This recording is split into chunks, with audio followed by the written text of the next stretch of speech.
한국이 선진국이라는 건 다 거품이야. 아시아 1위는 중국이라고. 아니, 내가 그동안 바보같이 속고만 살아왔었구나, 정말. 인천공항의 중앙복도에 있는 고객 대기실. 일반 승객들만 있어야 할 이곳에 어째서인지 승무원 복장을 입고 있는 외국인 여성들이 불안한 표정을 짓고 있는데요. 외국인 여성들은 이내 다급히 어딘가로 영상통화를 걸더니 왜 사실을 말하지 않았냐며 고래고래 소리를 지르기까지 합니다. 그런데 바로 그때 한국인 공항 직원이 다가오더니 여성들에게 무전기를 건네주며 한마디를 건네는데요. 과연 한국을 방문한 승무원 외국인 여성들은 공항에서 무슨 일을 겪은 것일까요? 안녕하세요. 저는 미국에서 공항 승무원으로 근무하고 있는 사브리나라고 합니다. 일반적인 승무원과 다르게 하나의 팀을 이루어 특수 근무를 하는 저는 얼마 전 승진을 위해서는 아시아 지역 근무 조건이 필요하다는 본사의 지침 아래 중국 항공사에서 근무를 하게 되었는데요.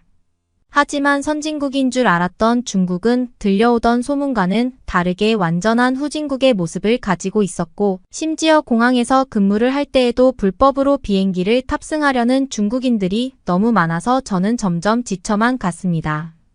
하지만 저와 같은 곳에서 근무하던 중국인 동료들은 오히려 아시아에서 이 정도면 선진국이지 않냐면서 한국이라는 나라의 흉을 보기 바빴습니다. 저는 도대체가 이해되지 않는 중국인 동기들의 행동에 스트레스만 쌓여갔는데요.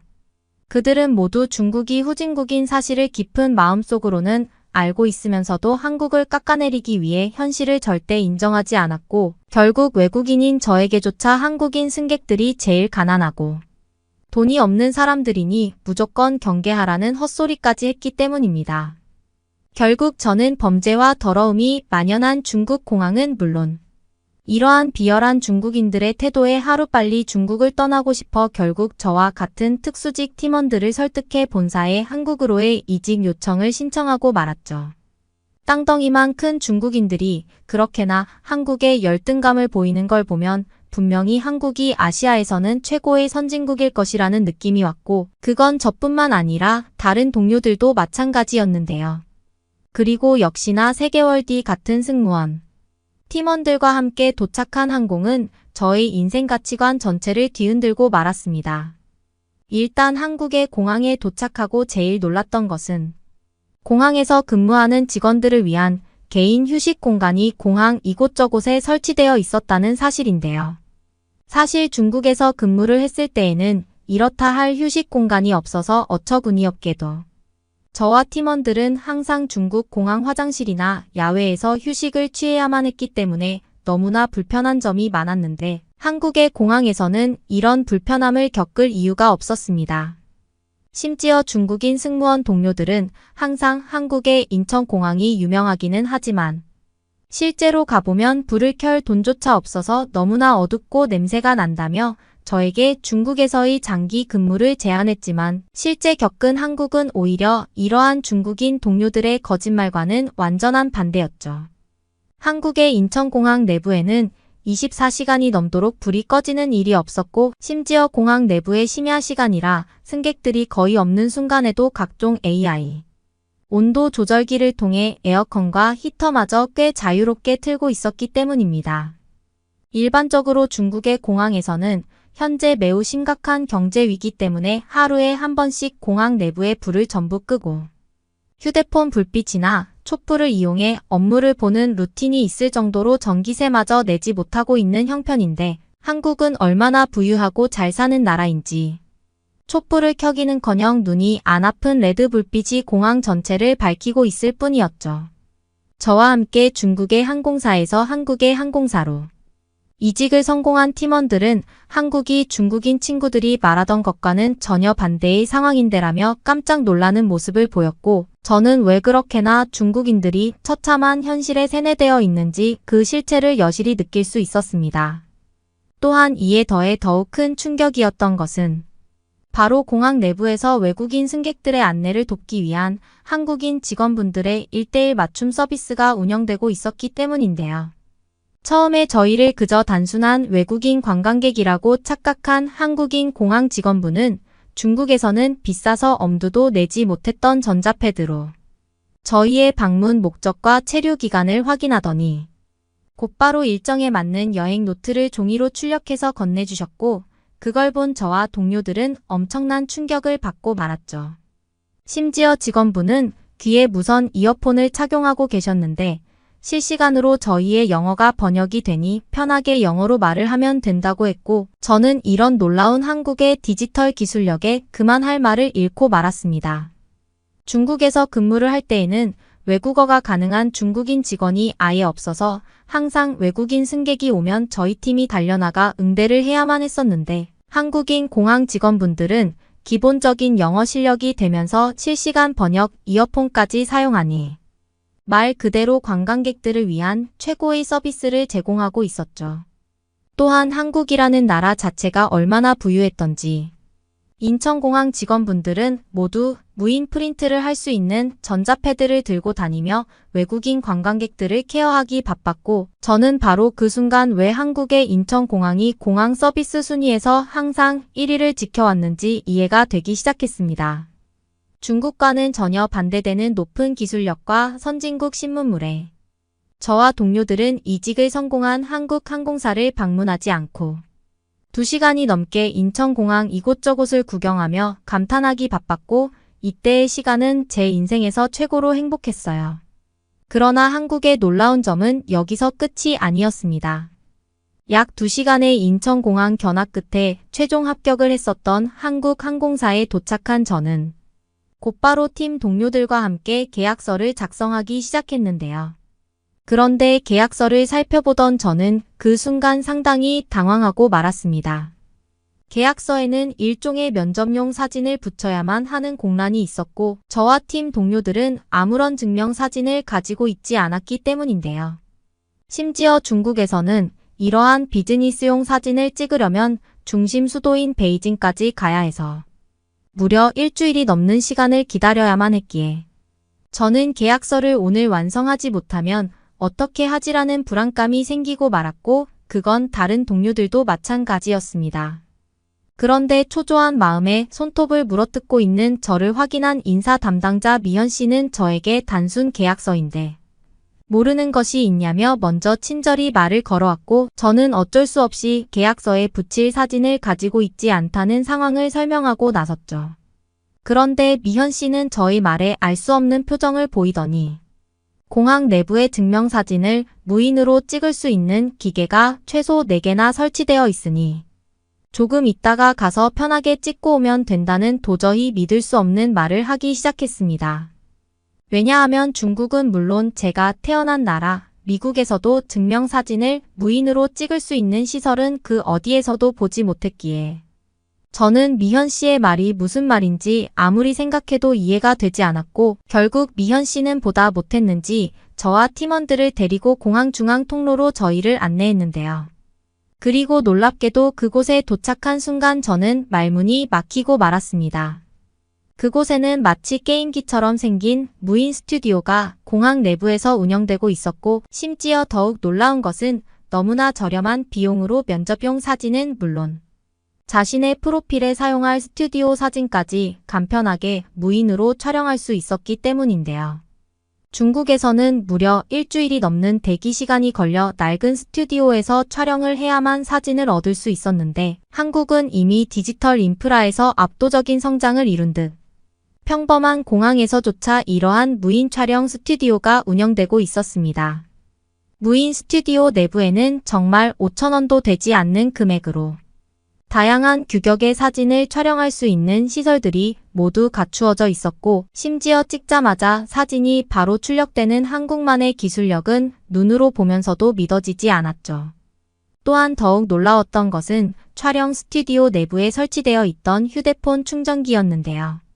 저와 같은 외국인 관광객들을 배려하는 것인지 무선 충전기에는 촬영을 하며 휴대폰을 무료로 충전하라는 영어 안내 문구까지 적혀 있었고 저는 그것을 보자마자 미현 씨를 향해 한국이 이렇게나 선진국의 나라인 줄은 전혀 몰랐다며 감탄사를 내뱉고 말았습니다. 중국은 물론 미국과 미국에서마저 도저히 볼 수 없었던 편리한 무인 스튜디오가 공항에 설치되어 있는 것을 눈으로 보면서도 믿어지지가 않았던 저는 곧바로 휴대폰을 꺼내들고 촬영을 하기 시작했고, 이내 저희 SNS 계정에 촬영한 동영상을 올리고 말았는데요. 그리고 역시나 제가 촬영한 한국 공항의 동영상이 올라가자 미국에 있는 저희 친구들은 어떻게 공항에서 사진을 촬영할 수 있냐며 믿기지 않는다는 메시지를 연이어 보냈고, 이와 반대로 중국인 동료들은 제가 올린 영상이 조작된 사기 영상이라는 비난 섞인 메시지만을 보내더군요. 한국의 인천공항은 단순한 공항의 역할을 벗어나 이미 다양한 시설을 갖춘 멀티플렉스 시설로 자리 잡은 상태였고, 저와 같은 외국인 관광객들을 위해 무인 스튜디오는 물론 샤워실과 무인 헬스장까지 운영되고 있는 모습은 한국이 현재 왜 전 세계에서 제일 트렌디한 나라인지 그대로 느낄 수 있었죠. 동료들과 함께 무인 스튜디오에서 촬영을 마친 저는 마지막 이직 계약서 작성을 완벽히 마무리 지을 수 있었고, 약 일주일 동안 휴가 기간을 즐기고 첫 출근을 하라는 한국항공사의 배려에 저희 팀 전체는 곧바로 서울로 향했는데요. 그런데 한국의 진짜 선진국 기술은 바로 길거리에서부터 시작되었습니다. 팀원들과 함께 공항 직원 휴게실에 짐을 풀고 곧바로 택시를 타고 서울로 향했던 저는 창문 밖으로 펼쳐지는 서울의 풍경에 당황할 수밖에 없었는데요. 그곳에는 중국보다 훨씬 크고 아름다운 건물들이 하나의 스카이라인을 이루어 도시 전체를 아름답게 만들고 있었고, 이에 더해 도시 곳곳에 녹지 환경인 공원과 여유를 즐길 수 있는 강이 존재하고 있던 것은 눈으로 보면서도 신기했습니다.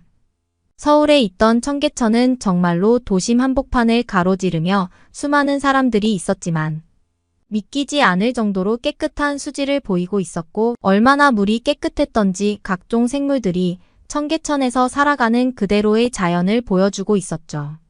보통 중국에서는 이렇다 할 공원이 거의 없는 것은 물론 조금 유명한 중국의 대형 공원을 가더라도 항상 쓰레기와 노숙자들이 많아서 공원의 여유를 즐길 상황조차 없었는데, 신기하게도 한국은 작은 소규모의 공원도 얼마나 깨끗하게 관리되고 있던지 공원 내부에서 쓰레기를 전혀 볼 수 없었습니다. 말 그대로 한국은 엄청난 기술력을 가진 선진국이면서도 도심 곳곳에 있는 자연을 느끼며 휴식을 취할 수 있는 최고의 나라였고, 그건 평소 공항에서만 근무를 하던 저에게는 마치 신세계처럼 느껴졌죠. 결국 저와 동료들은 흥분한 감정을 참지 못하고 청계천 근처에 있던 한 공원으로 들어가게 되었는데요. 그런데 공항 내부로 들어가 약 10분 정도 구경을 하던 순간 저희 팀 동료 중 한 명이었던 루나는 갑자기 소리를 지르며 빨리 여기로 와보라는 난리를 치기 시작했습니다. 달려간 그곳에는 루나가 무릎을 붙잡고 공원 바닥에 쓰러져 있었고, 루나는 너무나 집중해서 공원을 구경하다가 그만 발을 헛디뎌 넘어지고 말았다는 상황을 설명해 주더군요. 자세히 살펴보니 루나의 무릎에는 빨리 치료를 받아야 할 정도의 큰 멍이 있었지만 저와 팀원들은 어떻게 해야 되나 패닉에 빠지고 말았는데요. 사실 중국에서는 외국인이 병원을 이용하면 무조건 사기를 당해버려서 정상적인 치료비의 3배를 지급하게 되거나 오히려 돈만 뜯기고 치료를 받지 못하는 것이 일상이었기에 저와 동료들은 그때의 기억이 떠올라 아무것도 할 수가 없었기 때문입니다. 심지어 중국의 병원들은 정상적인 진료를 받더라도 약국이라는 시설 자체가 거의 없어서 오히려 진단만 받고 약을 받지 못하는 어처구니없는 순간마저 있었기에 저는 한국의 병원도 이와 비슷하지 않을까라는 생각에 식은땀까지 흘러내리더군요. 그런데 바로 그때 공원 벤치에 앉아있던 한 한국인 여성분이 다가오더니 자신이 구조대에 신고를 했으니 잠시만 기다리고 있으면 구조대원들이 올 거라는 충격적인 말을 하기 시작했습니다. 하지만 저는 그 말을 듣자마자 분노가 치밀어 올랐는데요. 보통 중국에서는 구급차를 부르면 저희 같은 외국인들의 한 달 월급을 통째로 가져가는 사기 수법이 너무나 심각해서 저는 심각한 독감에 걸렸을 때에도 구급차를 부르지 않았는데 어째서인지 저희를 전혀 모르던 한국인 여성분은 아무런 거리낌 없이 구급차를 불렀기 때문이죠.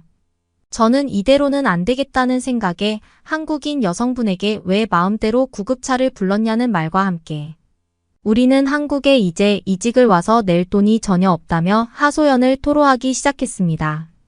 그런데 한국인 여성분은 저희 말에 당황한 표정을 보이더니 이내 한국에서는 구급차를 부른다고 거액의 비용을 뜯어가지 않는다는 믿지 못할 설명을 하기 시작했는데요.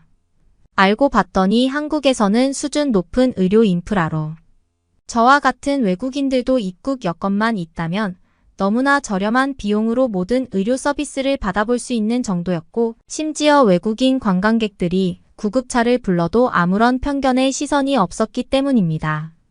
중국뿐만 아니라 제가 태어난 미국에서도 구급차를 부르려면 사실상 200만 원 이상의 비용을 지급해야만 했는데, 한국에서는 단순히 진단을 받아보고 약값을 낼 수 있는 병원비만 낼 수 있으면 구급차 이용에 문제가 전혀 없었죠.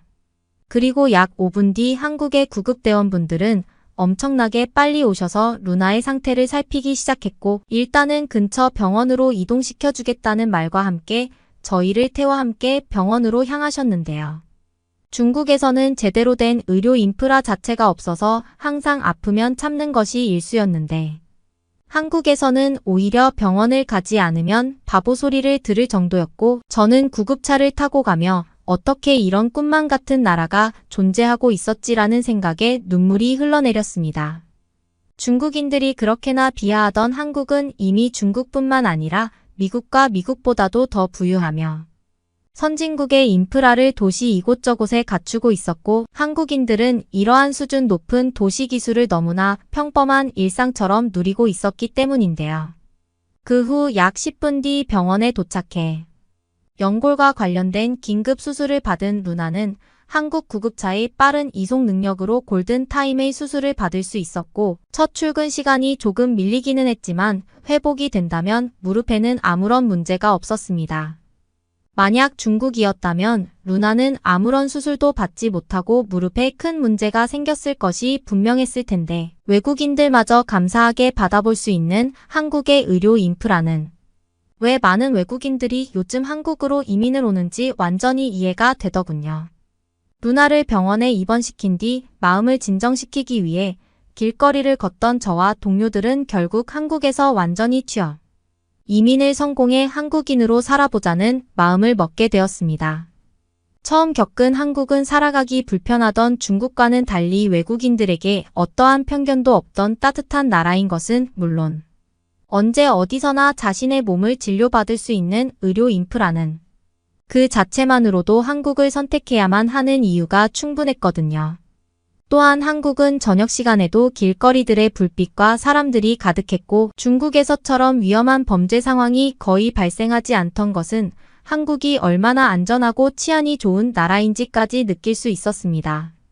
보통 중국에서는 저녁 7시만 넘으면 외국인들의 핸드백과 휴대폰을 노리는 노숙자들이 너무 많아서 저와 동료들은 보통 7시가 넘는 근무 시간이 되면 공항에서 잠을 자야만 했었는데, 한국에서는 그럴 필요 자체가 없었죠. 저는 늘 이처럼 쾌적하고 살기 좋은 환경에서 살아가는 한국인들이 너무나도 부러워졌고, 팀원들도 그러한 감정을 똑같이 느낀 듯 이내 자신들의 부모님께 연락해 한국으로의 이민을 선택하겠다는 전화통화가 이어졌습니다. 지금은 한국에서 지내게 된 지 3개월이 넘은 시간이지만 아직도 한국에서의 하루하루는 신기하고 감사한 것 투성인데요. 전 세계에서 최고의 선진국 한국이라는 나라에서 일을 하고 있는 저는 오늘도 한국에서 태어난 한국인들을 부러워하며 하루하루를 보내고 있습니다. 그러면 다음 사연으로 넘어가겠습니다. 아, 진짜 열받네. 여기는 미국 명문대의 한 강의실 수업을 듣던 강의실의 한 남성이 책상을 두 주먹으로 내리치고 있습니다. 급기야 강의를 진행하던 교수님은 이 장면을 보더니 강의를 잠시 중단하고 그 남성을 쫓아내기까지 하는데요. 대체 이 강의실에서 무슨 일이 벌어진 건지 한번 알아보러 가실까요? 안녕하세요. 저는 사브르예요. 제가 태어나고 자란 곳은 다름 아닌 미국이랍니다. 그런 제가 드디어 미국의 한 명문대학교에 신입생으로 입학하게 되었죠. 사실 명문대 중 한 곳에 합격했다는 소식을 듣고 너무나 기뻤어요. 하지만 한편으론 낯선 환경에 적응해야 한다는 게 조금 두렵기도 했답니다. 원래는 집에서 통학을 하려고 했어요. 집에서 다니면 학교 생활에 적응하는 것도 수월할 것 같았거든요. 그런데 막상 알아보니까 제가 살고 있는 본가와 대학교의 거리가 너무 멀더라고요. 아무리 발버둥 쳐봐도 도저히 통학할 수 있는 거리가 아니었죠. 한참을 고민하다가 할 수 없이 자취를 하기로 마음먹었어요. 자취를 하기로 결심을 하고 나니 또 다른 고민거리가 생겼어요. 바로 월세 문제였죠. 알아보니까 제가 다니게 될 대학교 근처에서 자취를 하려면 보증금은 물론이고 월세도 어마어마하게 비쌌거든요. 제 형편에선 도저히 그 비용을 감당할 수가 없겠더라고요. 고민 끝에 주머니 사정을 조금이라도 줄일 수 있는 방법을 찾아봤어요. 그러다가 룸메이트와 함께 자취를 하면 월세를 분담할 수 있겠다는 생각이 들었죠. 그렇게 하면 각자 부담해야 할 금액도 확 줄일 수 있을 테니까요. 혼자 살 때 외로움도 덜 수 있을 것 같고요. 그래서 저는 룸메이트를 구하기로 결심했답니다. 룸메이트를 구하기로 마음먹은 저는 어떤 방법이 좋을지 고민하기 시작했어요. 미국에서 룸메이트를 구하는 방법은 여러 가지가 있었지만 그 중에서도 가장 흔한 방법은 중고거래 플랫폼을 이용하는 거더라고요. 많은 사람들이 이 플랫폼에 룸메이트 구인 글을 올리곤 했죠.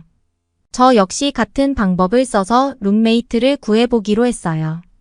모집 글을 올릴 땐 제가 절대 용납할 수 없는 몇 가지를 조건으로 내세워야 했죠. 아무나 받아들일 수 없었거든요. 우선 담배를 피우지 않는 사람이어야 했고 여자여야 했어요. 그리고 나이도 20대여야 한다는 조건이 있었답니다. 아무래도 비흡연자인 저한테서 담배 냄새는 너무 괴로웠고 저랑 말이 잘 통할 수 있는 같은 또래 같은 성별이었으면 했거든요. 글을 올리고 얼마 지나지 않아 연락이 오기 시작했어요. 제가 내건 조건에 맞는 사람들이 몇 명 있었죠. 신청서를 꼼꼼히 확인해 보니 그 중에 한 중국인 여학생이 눈에 띄더라고요. 중국인이라는 점이 마음에 들었던 건 이유가 있었어요. 사실 저는 K-팝을 정말 좋아해서 한국 문화에 관심이 많았거든요. 중국과 한국은 같은 아시아고 가까우니까 문화적으로 크게 다르지 않을 거라고 생각했죠. 그렇게 중국인 룸메이트를 드리겠다고 다짐을 한 후 부모님께 중국인 학생을 룸메이트로 드리겠다고 하니 극구 반대하시더라고요. 중국인이라는 이유로 못마땅해 하시면서 굳이 중국인이랑 살 필요가 있느냐고 말씀하셨죠. 하지만 전 오히려 부모님이 심한 편견을 갖고 있다고 생각했어요. 그렇게 저는 결국 부모님의 말씀을 듣지 않고 중국인 룸메이트와 함께 살게 되었답니다. 위바오라는 이름의 그 친구는 제가 본 사진 속 모습 그대로였죠. 처음 만난 날 저는 위바오와 정식으로 계약서를 작성했어요. 이 계약서에는 자취방 안에서 담배를 필 경우 예외 없이 퇴실 조치한다는 조항도 포함되어 있었죠. 위바오도 이 부분에 동의하고 사인을 했기 때문에 걱정 없이 자취 생활을 시작할 수 있었어요. 자취 첫날 위바오에게 K-팝을 좋아하는지 물었어요. 중국인 룸메이트인 위바오도 당연히 K-팝을 좋아할 거라고 생각했거든요. 그런데 위바오는 제가 생각지도 못한 반응을 보여줬어요. 갑자기 표정이 굳더니 목소리부터 커지는 거예요. 그러면서 K-팝은 절대 들으면 안 되는 쓰레기 같은 음악이라면서 지금 유행하는 K-팝 노래들은 모두 중국 노래를 표절한 것뿐이라고 말하는 게 아니겠어요. 순간 당황하고 멍해져서 할 말을 잃게 되더라고요. 저는 중국과 한국이 비슷한 문화권이라서 서로의 대중문화도 공유하고 있을 거라 생각했거든요. 하지만 위바오는 한국이 항상 중국의 문화를 베끼고 도용한다면서 혐오감을 드러냈어요. 말하는 내내 한국을 깎아내리는 것에 열을 올리더라고요. 그 광경을 보고 있자니 저도 모르게 화가 치밀어 올랐어요. 제가 좋아한다고까지 말을 했는데 이렇게 사람 무한하게 뭐라 할 질문이었나 싶더라고요. 하지만 이제 막같이 살기 시작한 터라 위바오와 싸우고 싶지 않아 목구멍까지 나오는 욕을 꾹 삼켜냈죠. 그렇게 그날부터 위바오와의 사이는 어색해질 수밖에 없었어요. 제 취향을 이해 못하는 위바오가 마음에 들지 않기도 했고 위바오도 한국이라는 나라를 좋아하는 것 자체가 수준 떨어진다면서 저를 무시하기 시작했거든요. 상황이 이렇게 되니 K-팝을 틀어놓는 것조차 눈치가 보이게 되더라고요. 그래도 K-팝 문제로 어색해진 사이였지만 저는 위바우와 잘 지내보려 애썼어요. 조심스럽게 다가가는 제 모습을 보던 위바우는 괜히 더 당당해진 채로 절 무시하더라고요. 그뿐만 아니라 시간이 지날수록 위바우랑 한 집에서 같이 사는 거에 대해 심각한 문제거리가 생겼어요. 위바우의 위생관념이 거의 없다시피 하다는 걸 깨닫게 된 거죠. 저는 집안을 깨끗하게 유지하는 것을 매우 중요하게 생각해요.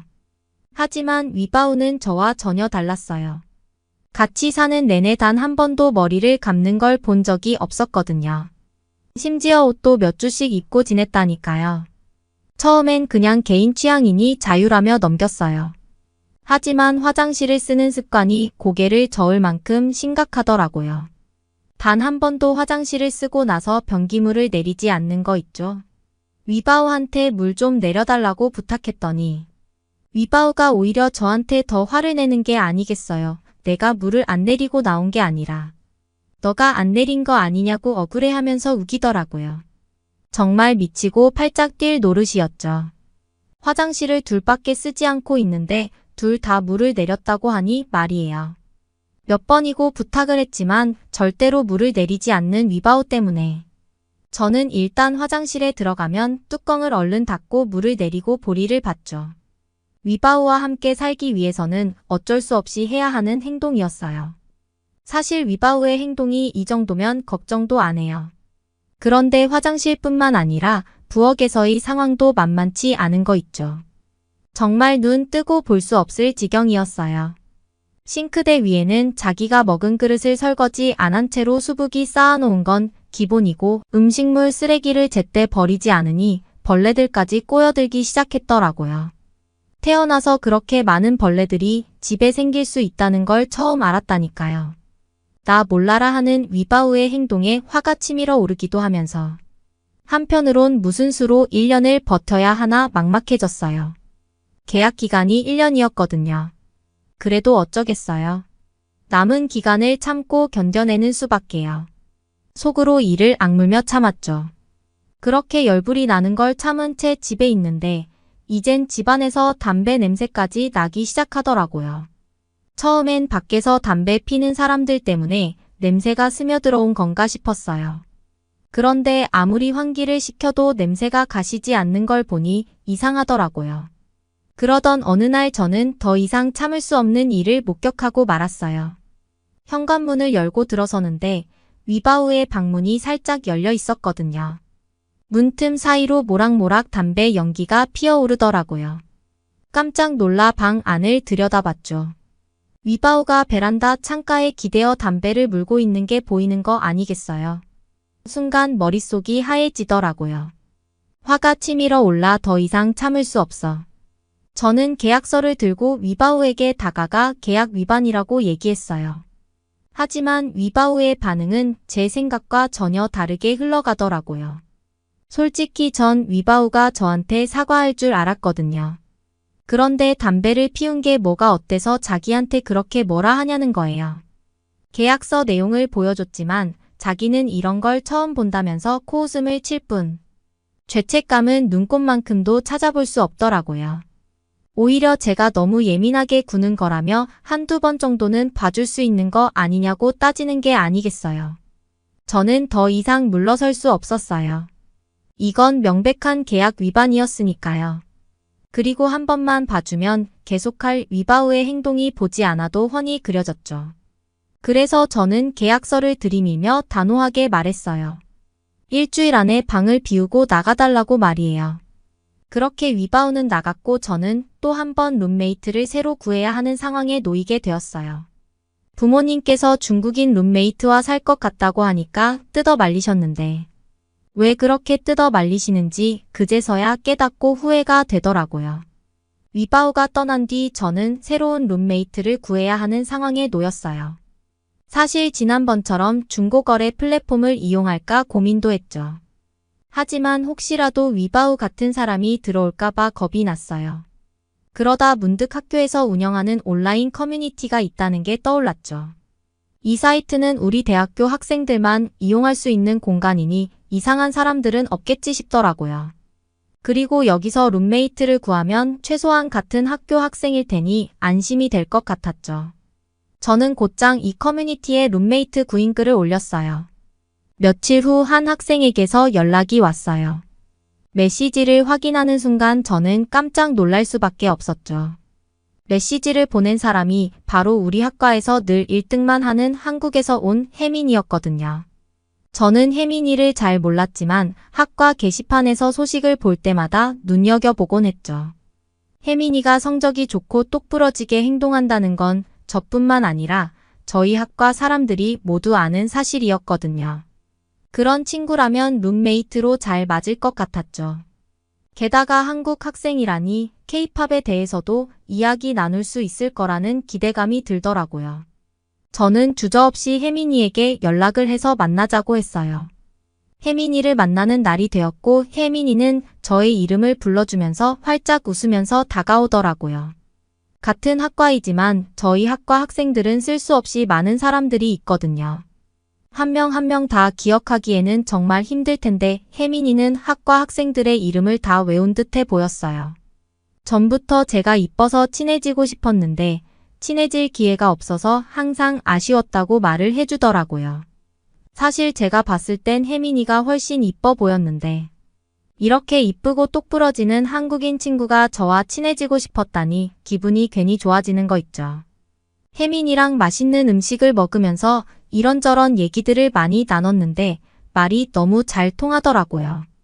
K-팝 얘기도 하면서 BTS 얘기를 하니까 혜민이도 자기가 제일 좋아하는 가수가 BTS인데 우리는 어떻게 이렇게 취향마저 잘 맞냐고 좋아하는 거 있죠.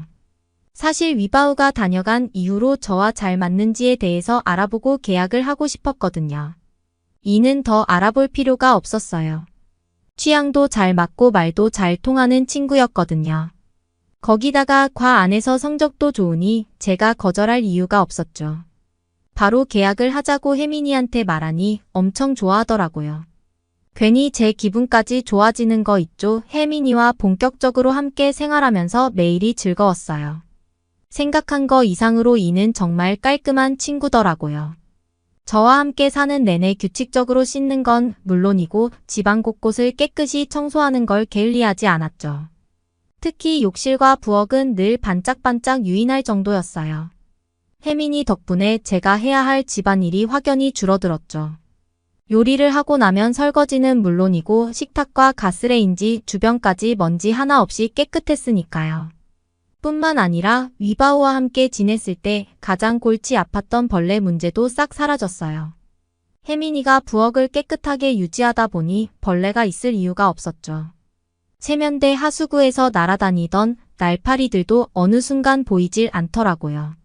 이렇게 만족스럽게 혜민이랑 동거하면서 어느새 1학기가 끝나고 여름방학을 맞이했어요. 여름방학 때엔 혜민이가 잠시 한국에 다녀왔는데 오자마자 저에게 깜짝 선물이 있다고 맞춰보라고 하는 거 아니겠어요. 이것저것 이름을 대면서 맞춰보려고 시도했는데 결국 다 틀렸더라고요.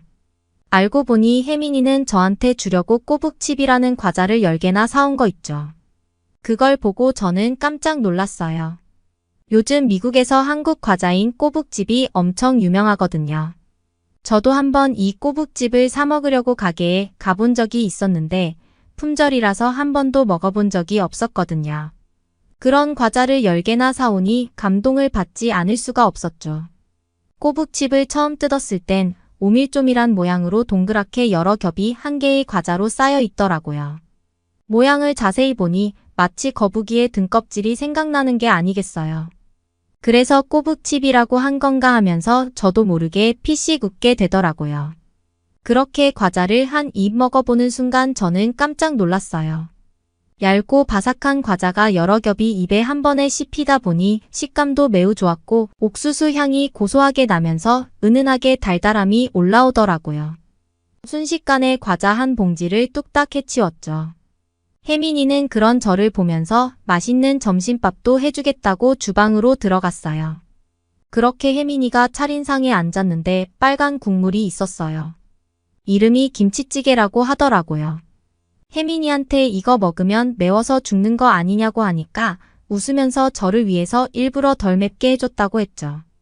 김치찌개를 처음 먹어봤을 땐 당연하게 아주 빨간 국물 때문에 엄청 맵게 느껴질 거라 생각했는데 의외로 맵지 않으면서 새콤한 맛이 느껴졌답니다. 혜민이가 제 밥 위에 뭔가를 얹어주길래 이건 무슨 반찬이냐고 물었더니 그게 바로 김이라고 하더라고요.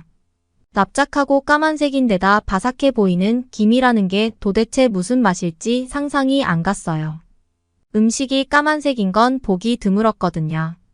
저는 혜민이가 밥 위에 올려준 김에 밥을 싸서 한 입 먹었어요. 먹어보니 맛이 정말 일품이었죠. 별다른 조리 없이 밥 위에 올려서 먹기만 하면 된다는 것도 너무 신기했고 살짝 짭조름하면서 바삭한 느낌이 느껴지는 게 밥이랑 찰떡궁합을 이뤄서 자꾸만 손이 가더라고요. 그렇게 밥을 한 그릇 뚝딱 비울 때까지 빈과 김치찌개가 전혀 물리지 않았죠. 한국 음식이 미국에서도 유명해서 한 식당이 최근 들어 많이 생긴 건 알고 있었는데 이렇게 맛있는 음식인 줄 알았으면 진작 갈 걸 후회했다니까요. 그렇게 혜민이와 이런저런 시간을 보내다 보니 여름방학이 금방 끝났어요.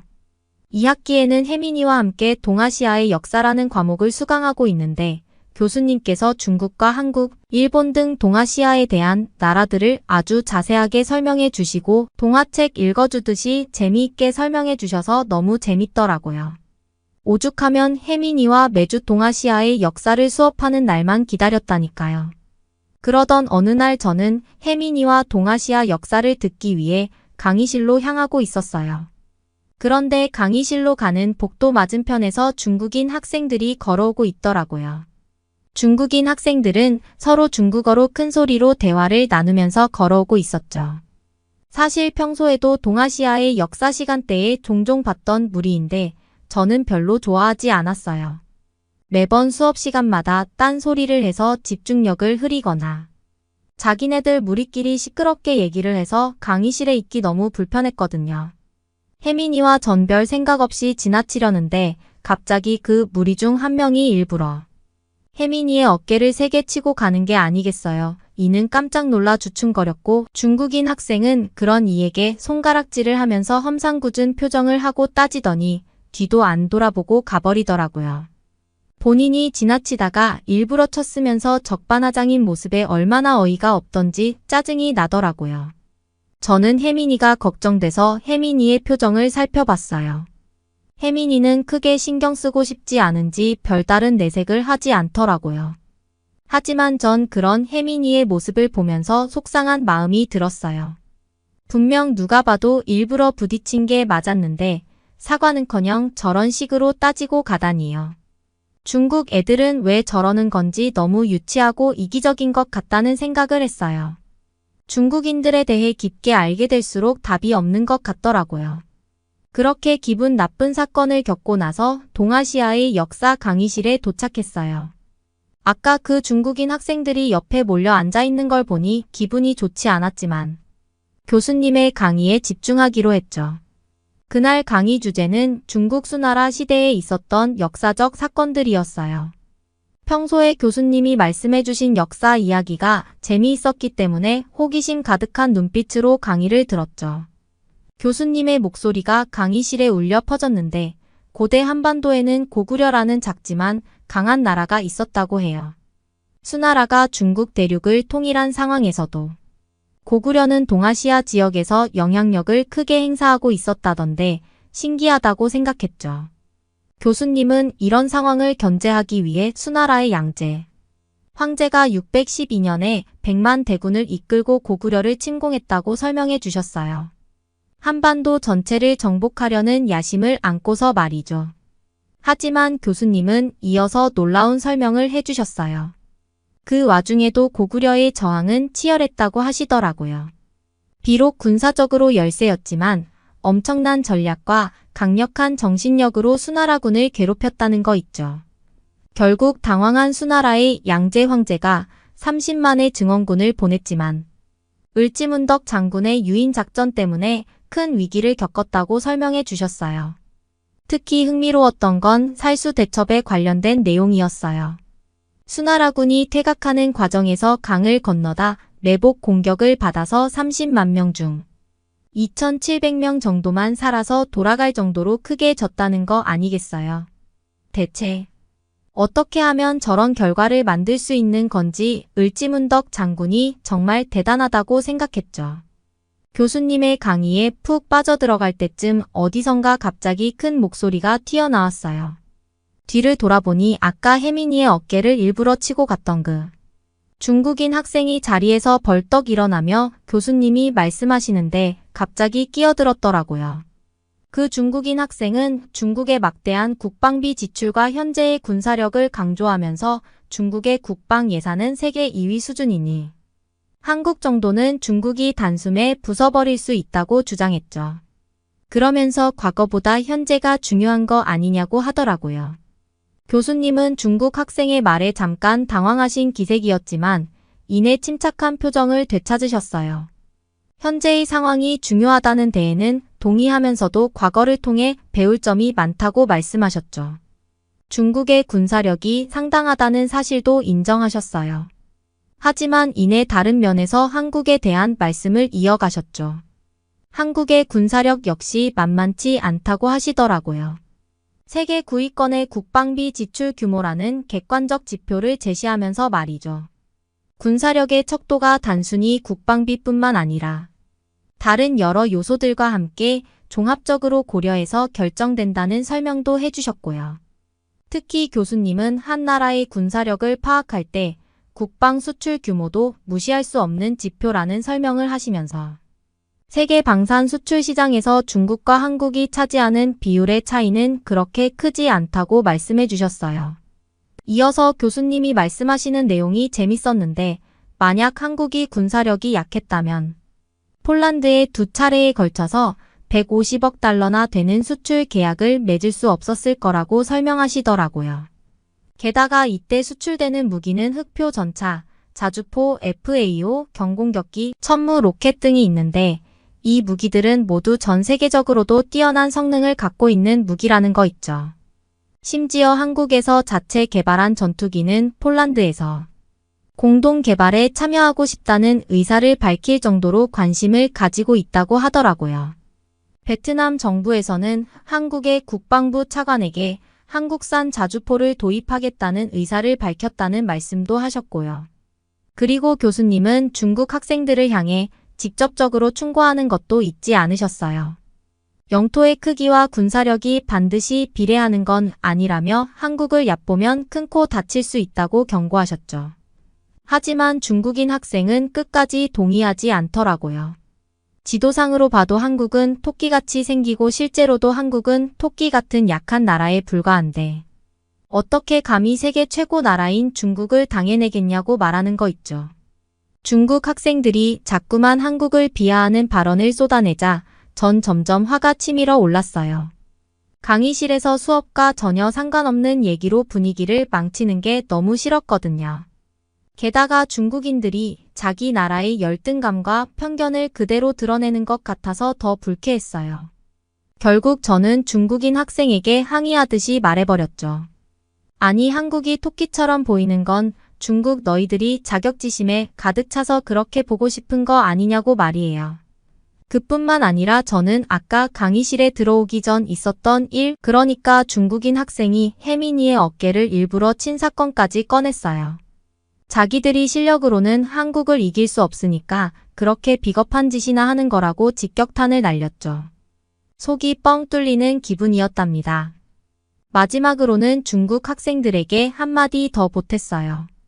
그렇게 말로만 한국을 까내린다고 해서 한국의 위상이 떨어지는 게 아니니 그렇게 한국을 이기고 싶으면 너네 정신이나 뜯어고치고 실력으로 승부할 생각을 하라고요. 맞받아치는 제 모습에 당황한 건지 화가 난 건지는 모르겠지만 그 중국인 학생의 표정이 험악하게 일그러지더니 갑자기 중국어로 중얼거리기 시작했어요. 그 중국인은 순식간에 얼굴이 시뻘개졌고 숨을 몰아쉬면서 주먹을 꽉 쥐었죠. 그러면서 그 주먹으로 책상을 내리꽂으면서 우당탕 소리를 내는 거 아니겠어요. 정말 진상도 저런 진상이 없네라는 생각이 들면서 고개가 절로 흔들어지더라고요. 그런데 교수님의 반응이 심상치 않았어요. 버릇없이 나오는 중국 학생을 보고 교수님이 화가 많이 나신 것 같더라고요. 그 중국인 학생을 보시는 눈빛이 굉장히 날카로웠습니다. 그리고는 어떻게 강의실에서 그렇게 행동할 수 있냐면서 지금 당장 강의실에서 나가라고 명령하셨어요. 아직 화가 진정되지 않은 것 같았던 중국인 학생은 슬그머니 자리에서 일어났죠. 민망하다는 표정으로 문을 박차고 나가는 뒷모습이 우스꽝스러워 보이기까지 하더라고요. 하지만 교수님은 거기에서 그치지 않으셨어요. 수업이 끝나는 대로 교수실로 오라는 말씀도 잊지 않으셨죠? 속으로 잘됐다 싶더라고요. 엄청나게 혼났으면 좋겠다는 생각까지 들더라니까요. 그래도 그날 사건 이후 동아시아의 역사 수업에서는 그 중국 학생이 진상짓을 하지 않더라고요. 더 이상 이를 괴롭히지도 않았고요. 그렇게 2학기를 잘 마무리하고 이번 겨울방학에는 혜민이랑 같이 한국에 가기로 했어요. 혜민이와 한국에서 좋은 추억을 쌓고 싶은데 추천해 주실 곳이 있을까요? 추천해 주시면 꼭 다녀오겠습니다. 그러면 다음 사연으로 넘어가겠습니다. 한 남자가 식당의 문을 열었습니다. 그리고 깜짝 놀라서 문을 닫습니다. 왜냐하면 그 식당 안에는 경찰들이 가득 있었기 때문입니다. 이 식당에 사건이라도 일어난 걸까요? 용기가 나지 않았지만 그녀의 마음을 잡기 위해서는 이 방법밖에 없었습니다. 다시 한번 용기를 내어 식당 문을 열고 들어갑니다. 그리고 이 남성은 자신이 보고 있는 것을 믿을 수 없어서 소리칩니다.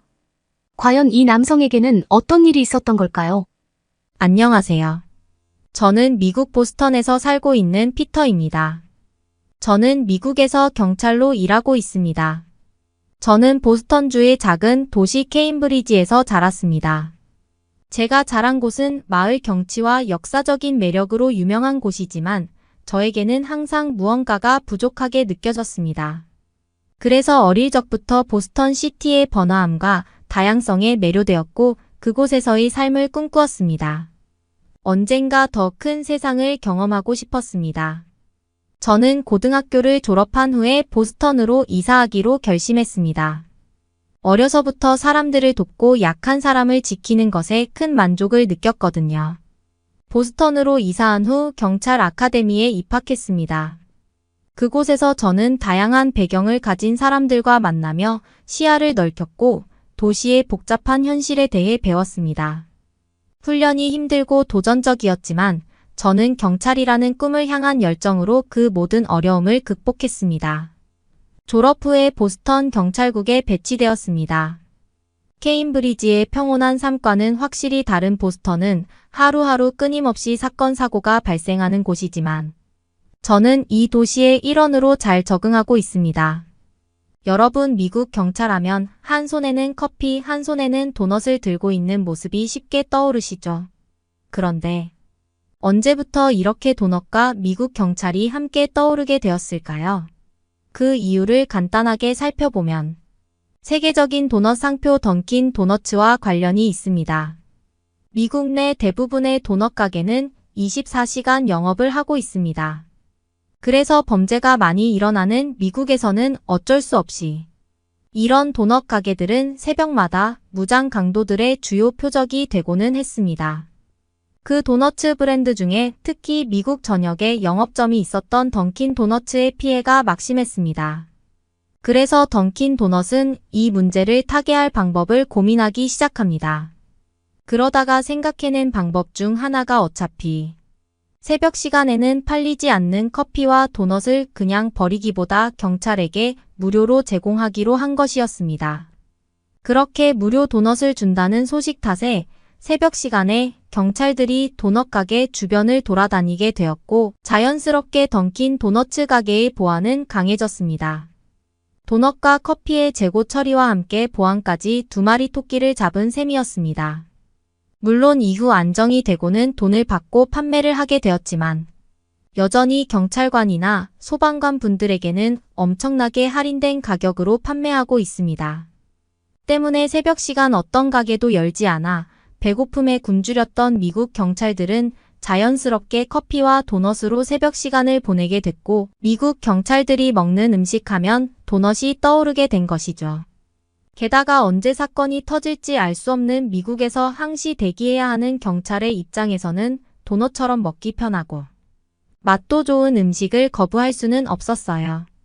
그래서 저도 새벽 근무를 하는 날이면 도넛과 커피로 끼니를 때웠습니다. 도넛은 달달하기도 해서 새벽에는 간식으로 하나만 먹으려고 해도 어느새 2개 또는 3개 정도는 먹게 되었어요. 게다가 보스턴에서 혼자 사는 저는 집에서는 거의 식사를 하지 않고 밖에서 외식하는 것이 일상이었습니다. 덕분에 입사 초기에는 날씬하고 근육질이었던 제 몸매가 눈사람 같은 모습으로 변한 것은 오래 걸리지도 않았습니다. 제가 봐도 이런 뚱뚱한 몸매로 범인을 쫓는다는 게 우습게까지 느껴져서 다이어트를 여러 번 도전했지만 번번이 실패했어요. 이렇게 포기하고 살아야 하는 건가 생각하고 있었는데 제게 사건이 일어납니다. 어느 날 저는 경찰 선배의 집에 저녁 초대를 받아서 가게 돼요. 언제나 부족한 저를 잘 도와주는 제가 존경하는 슐츠 선배였습니다. 결혼 후에 아이가 3명이나 있다며 북적거리는 집이 참 행복하다는 말을 자주 하고는 했어요. 선배는 보스턴에서 혼자 생활하는 제가 혼자 휴일을 보낼 것이 안타까웠는지 감사하게도 저를 집에 초대해줬어요. 슐츠 선배의 집은 따뜻하고 친근한 분위기가 가득했고 저는 슐츠 선배의 가족들과 즐거운 시간을 보냈습니다. 슐츠 선배의 아내분은 한국 사람이었어요. 무척 아름다운 분이셨는데 보스턴으로 어학연수를 온 사모님에게 반해서 슐츠 선배가 쫓아다녔다고 해요. 그리고 결국 결혼에 꼴이 나게 되었다고 합니다. 어린 아이가 3명이나 돼서 무척 시끌시끌했지만 전 그날 시끄러움을 느낄 수가 없었습니다. 왜냐하면 그곳에는 슐츠 선배의 아내분의 여동생이 있었기 때문이죠. 식사 도중 슐츠 선배의 아내분은 자신의 여동생을 소개해 주었습니다. 길고 검은 머리를 가진 검은 눈동자가 반짝였던 그녀의 이름은 이미희라고 했어요. 미희 씨는 한국에서 유학 온 후 보스턴에서 그래픽 디자이너로 일하고 있었어요. 아름다운 미소와 조카들을 돌보는 친절한 태도에 저는 첫눈에 반해버렸습니다. 게다가 자신의 일을 사랑하는 전문가 같은 모습까지 너무 멋졌습니다. 그렇습니다. 제가 그녀에게 첫눈에 반해버린 것입니다.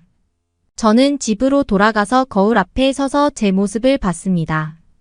예전이라면 지나가던 여자가 다시 한번 볼 정도의 근육질 몸이었는데 이제는 제가 보기에도 한심했어요. 이대로는 안 되겠다는 생각에 나 자신을 바꾸고 싶어졌습니다. 그리고 다시 자신감을 되찾아서 미희 씨에게 데이트 신청을 하기로 마음을 먹었습니다. 그래서 저는 다시 한번 다이어트를 하기로 결심을 합니다.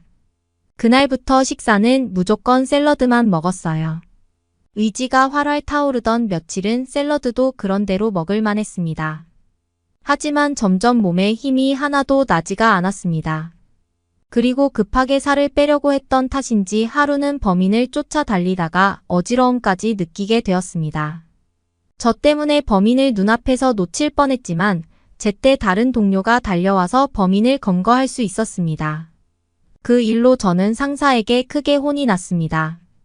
저는 제가 한심스러워서 책상에 엎드려서 있었는데 지나가던 동료 경찰존이 무슨 일이냐고 합니다.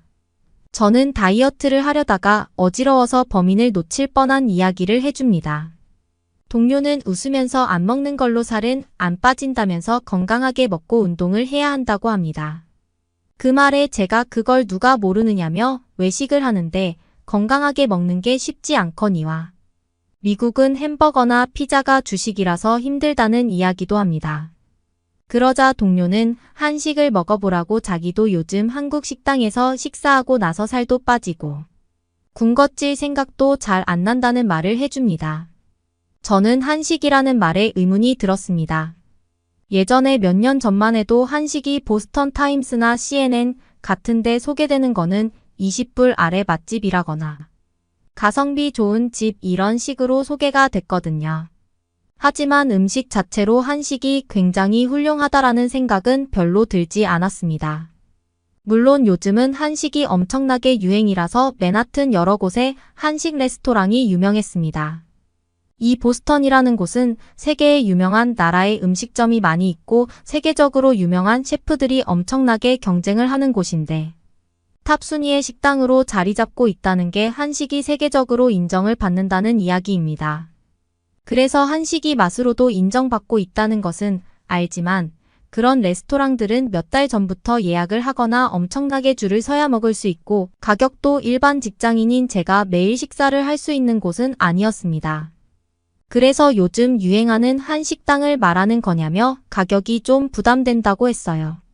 그런데 저는 몇 달 전에 보스턴의 코리아타운에 기사식당이라는 게 생겼다고 하면서 자신과 함께 가보자고 합니다. 기사식당이 뭐냐고 했더니 한국에서는 운전기사들을 주 고객층으로 아는 식당이라고 합니다. 한국에서는 백반과 불고기, 국밥과 찌개, 돈가스 등 운전을 하는 고객들이 가볍게 들려서 한 끼를 할 수 있고 가격도 $10 전후로 저렴해서 많이 찾는다고 하네요. 물론 운전기사가 아니라도 누구나 식사를 할 수 있고 늦은 시간에도 열려 있다는 설명도 덧붙입니다. 그래서 우리는 저녁 때 기사식당을 가보기로 했습니다. 한인타운으로 가서 가게로 들어갔는데 가게의 문을 여는 순간 저는 깜짝 놀랐습니다. 그도 그럴 것이 저는 이곳에 범죄라도 일어난 줄 알았습니다. 기사식당에는 온통 경찰복을 입은 경찰들이 가득하게 식사를 하고 있었던 것입니다. 마치 심각한 범죄라도 일어난 것처럼 보여서 제가 경찰이 아니었으면 조용히 문을 닫고 나올 뻔했습니다. 하지만 다시 보니 그곳의 경찰들은 즐거운 얼굴로 식사하고 있었습니다. 저는 보스턴의 경찰들이 한국의 음식을 앞에 두고 식사를 하는 모습이 색달라 보였습니다. 저와 동료는 다른 경찰들에게 인사를 하며 식탁에 앉았습니다. 메뉴판을 보니 불고기, 제육볶음, 김치찌개 등 저에게는 익숙하지 않은 메뉴들이 다양하게 있었어요. 동료는 자주 먹는다는 김치찌개를 시켰고 저는 그나마 익숙한 불고기 백반을 시켰습니다. 동료는 저에게 김치찌개를 한번 먹어보라고 했는데 저는 너무 매워서 얼굴이 벌개졌어요. 하지만 매운데 단 것 같기도 하고 이상하게 중독성 있는 맛이었습니다. 저는 제가 시킨 불고기를 먹었는데 이건 맵지 않고 조금 달달한 양념의 소고기가 제 입맛에 딱이었어요. 밥과 함께 여러 가지 채소로 된 반찬들이 나와서 고기만이 아니라 채소도 골고루 먹을 수 있었어요. 그리고 쌀밥이 맛있어서 어쩐지 밥만 먹어도 맛있었습니다. 합리적인 가격에 영양분도 골고루 갖춰져 있고 게다가 맛도 좋은 게 건강까지 챙길 수 있다니 한식은 정말 놀라운 음식이었어요. 저는 너무나 든든한데 속이 거북한 느낌도 들지 않는 맛있는 식사를 했어요. 그리고 계산을 했는데 팁을 빼고 $10를 조금 넘는 가격에 놀랐어요. 요즘 물가도 올라서 이 가격이면 보스턴에서는 너무 싼 가격이었거든요. 그렇다고 재료의 질이 떨어진다거나 전혀 그런 느낌이 아니었어요. 그래서 가게 주인에게 어떻게 이렇게 싼 가격에 음식을 내놓을 수 있냐고 물어보니 한국에는 홍익인간 정신이라고 있다고 말했습니다. 홍익인간이란 널리 인간을 이롭게 한다는 한국의 정신이라고 하는데 가게 주인은 많은 사람들에게 도움을 주면 그에 따라 나에게도 좋은 일이 생길 거라는 생각으로 장사를 하고 있다고 합니다. 저는 이런 생각을 가지고 장사를 하는 사람이 있다니 정말 감동하였습니다. 이곳뿐만 아니라 주변에 기사식당이 많이 생겼어요. 기사식당은 경찰관 사이의 대유행이었고 이러한 인기 덕분에 옛날에 도넛 가게가 치안이 좋아졌던 것처럼 요즘은 한국 기사식당 거리는 안전하고 평화로워졌습니다. 이제는 보스턴에서 제일 안전한 곳이라면 기사식당 거리라고 말할 수도 있을 것 같아요. 저는 식사를 한식으로 바꾸고 난 뒤부터 든든해서 그런지 간식을 먹고 싶은 생각도 별로 안 나고 건강식을 먹다 보니 몸이 꽤 가벼워졌어요. 물론 식사 후에 힘내서 운동도 꾸준히 해주고 있어요. 건강한 음식을 먹고 운동도 열심히 해서 그런지 요즘은 범인을 쫓는다고 달려도 쉽게 지치지 않아서 아주 좋습니다. 그리고 용기를 내서 미희 씨에게 데이트 신청을 했어요. 아직까지 우리는 사귀는 상태는 아니지만 미희 씨와 데이트를 했을 때 제가 그렇게 싫지 않는지 다음 데이트 약속까지 할 수 있었어요. 미희 씨와 이야기를 할수록 한국 문화에 대한 관심이 많이 생겼어요. 그래서 다음번에 만날 때는 맨하튼의 유명한 한식 레스토랑을 가보기로 했어요. 저는 앞으로 미희 씨와 어떻게 될지는 알 수 없지만 미희 씨와 함께하는 시간이 너무 행복하네요. 제가 용기를 낼 수 있게 도와준 한식과 한국 기사 식당이 너무 고마웠습니다. 저의 사연은 여기까지입니다. 미국의 비만은 심각한 사회 문제라고 하죠. 미국의 음식들은 칼로리가 높은 음식들이 많아서 주의하지 않으면 쉽게 비만이 오기 때문에 많은 미국인들이 비만으로 고통받고 있습니다. 한식을 먹는 한국 사람들은 살이 쪄도 고도비만까지 가는 사람은 크게 많지 않은 걸 보면 한식은 확실히 건강식입니다. 물론 건강한 한식이라도 너무 많이 먹으면 안 되겠죠. 피터 씨와 보스턴의 경찰들이 한식으로 건강을 챙길 수 있었던 한식의 놀라움을 알려준 사연이네요. 여러분은 어떻게 보셨나요? 응원과 격려의 한마디씩을 댓글로 남겨주시기 바랍니다. 사연자분들께 전달해드리겠습니다. 실제 사연 제보를 받고 있습니다. 채택되신 분께는 작은 선물도 보내드리고 있습니다. 저희의 사연이 여러분의 하루의 작은 힘이 될 수 있었으면 좋겠습니다. 감동적인 사연을 주변 분들과 이야기 나눠보세요. 더욱더 좋은 영상으로 다시 찾아뵙겠습니다.